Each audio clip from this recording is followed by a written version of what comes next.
అబద్ధ క్రీస్తు ఎవరు అంటే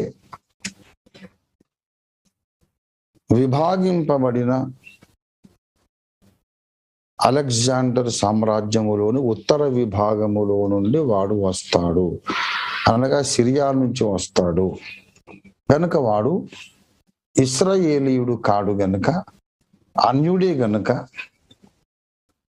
వాడు సముద్రం నుంచి వచ్చాడనే ప్రవచనం నెరవేరుతుంది.